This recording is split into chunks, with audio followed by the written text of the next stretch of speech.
because our audience is so hungry, tell me what to do. Dr. Palmer, tell me what to do. And I know ever since your work has become public and the institute at Harvard and McLean has been announced and you've been appearing on podcasts, I know that people from around the world are calling and begging you to work with them. And you are under an avalanche of people who just want your help. And I understand why. Because you are offering something that feels accessible. You are offering stories of hope. And so if I realize that this is not medical advice, but given that you've got thousands of people that call you every week begging you for medical advice, is it possible for you to give a broad stroke recommendation for people to follow, like for 1 month, for 21 days? For people who are suffering from mild to moderate disorders, their safety is not in danger. They have not been suicidal. They haven't tried to hurt themselves or anyone else. They're not hallucinating or delusional. If I had to give generic advice, what's the highest bang for the buck? I would say try a ketogenic diet for 3 months, and then we'll see how it goes. We actually have a tremendous amount of science on the ketogenic diet. Most people know the keto diet as a fad diet, a weight loss diet, a dangerous diet. So unbeknownst to most people, the ketogenic diet was developed over 100 years ago by a physician for one and only one purpose. It was not weight loss. It was to actually stop seizures. The ketogenic diet is now an evidence-based treatment. We have lots of randomized controlled trials. We have gold standard meta-analyses in the medical literature proving that this is effective, it is reputable, it is legitimate. The ketogenic diet is an evidence-based treatment for treatment-resistant epilepsy. And what that means is that if somebody has seizures and medications don't stop their seizures, or even brain surgery doesn't stop their seizures, the ketogenic diet can often work in a way that medications and even brain surgery may not have worked for those people. Why? And so that's the beautiful thing for my research. So we have decades of research looking at the ketogenic diet, trying to figure out how on earth does this diet stop seizures when our great pills didn't? Like, what is going on here?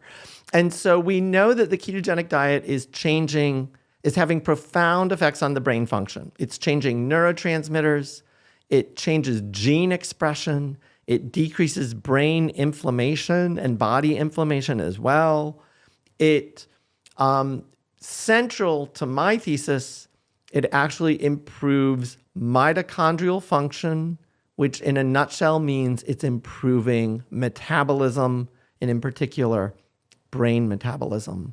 And so one of the great things about the ketogenic diet, like when it's used for epilepsy, is that people don't have to do it for life. Most often, people only need to do it for like 2 to 5 years. That actually, quote unquote. That sounds like a long time, honestly. 2 to 5 years of a particular. But what is it? Like, because you guys say keto this, keto that, keto ketosis, or whatever the hell the words are. What is the keto? Like, what am I eating? Walk me through a day of being on the keto diet. So the keto diet in a nutshell is very low in carbohydrates, moderate in protein, and high in fat. So what you would eat if you were doing a ketogenic diet, again, I want to even set the stage. There are vegan versions of a ketogenic diet. Okay. Vegetarian versions. Omnivore versions where you're eating both animal-sourced and plant-sourced foods. Okay. And even kind of carnivore versions of this diet where all you're eating is meat and eggs and stuff like that. So this is very inclusive, everybody. But let's just say you and I are going to breakfast, lunch, and dinner today. What are we ordering? So what I might eat if I were eating a ketogenic diet, I am an omnivore. I eat both animal-sourced and plant-sourced foods. I would wake up and I might have eggs and bacon or sausage or some kind of meat. Let's go. Sounds like Sunday brunch, Dr. Palmer. I might add extra butter. If I need more fat, I might add extra butter to the eggs. So some people might look at me making my eggs thinking, why are you putting all that butter in your scrambled eggs? And I would say, because I need the extra fat. For lunch, I would probably, and for lunch and dinner, similar meals, I would probably have a protein source. So that could be steak, chicken, salmon, poultry. Yep. And I would have low carb vegetables. So Okay. that could include broccoli, spinach, any kind of lettuces, cauliflower, cucumbers, pickles, things Great. like that. Okay. I would take my pick. When I prepared those vegetables, I would put extra sources of fat on those vegetables. So I would put olive oil and plain vinegar. So that might be my kind of serving. I might emphasize nuts and avocados because those are very high in fat, and typically thought of as healthy sources of fat. So how long would you suggest that somebody, if they're going to start with the ketogenic diet, how long should you try it? And what would you look out for, Dr. Palmer, to know that it's actually impacting you in a positive way? So I would recommend getting some information on a well-formulated ketogenic diet. So you want to do it right. You want to include enough healthy types of foods. People sometimes need extra electrolytes like sodium, potassium, magnesium when they get started on the diet. And nonetheless, there's this thing called the keto adaptation phase or keto flu. So the first week or two in particular can be very rough. I'm just going to let people know. People can feel weak, hungry, hangry, dizzy, irritable, other Really? things. Why? Because they're basically withdrawing from sugar or carbohydrates. More importantly, their body is trying to do this shift from burning primarily on carbohydrates to running on a combination of carbohydrates and fats as fuel sources. And for some people, that can be an easier transition. For others, it can be a more difficult transition. So let's just say you get the keto flu. We're now on the other side of the keto flu. We're starting to perk up. What are you going to feel? And how do you know if it's working? So the first thing that most people will start to feel is an antidepressant effect.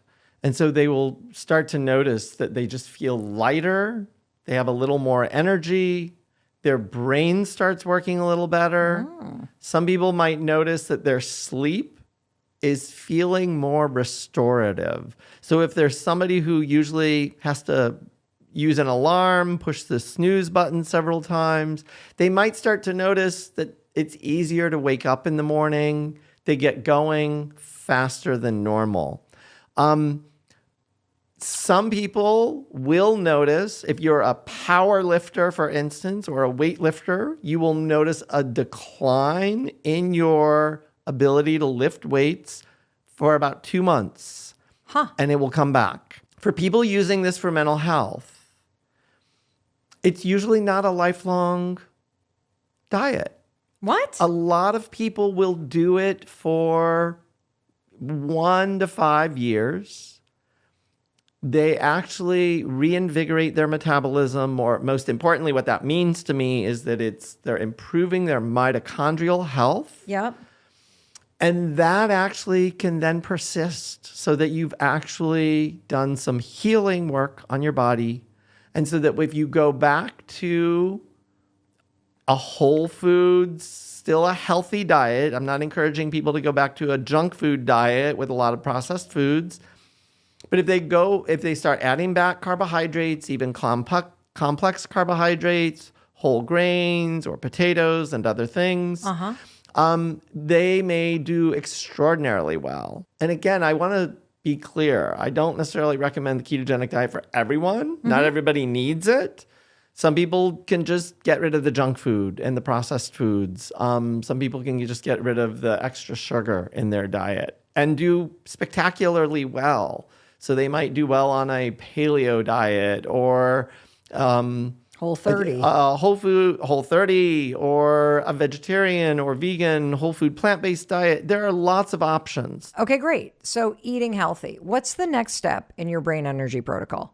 Try to exercise a little more than you're currently doing. Is that all I have to do? If I'm doing 0, are you talking 1 day of resistance training is enough? Or would you want to see me out 3 days? If you're doing 0, do anything. So if you did 1 day of resistance training a week, but you did most of your major muscle groups and you did it to the point of failure, that would be more than enough.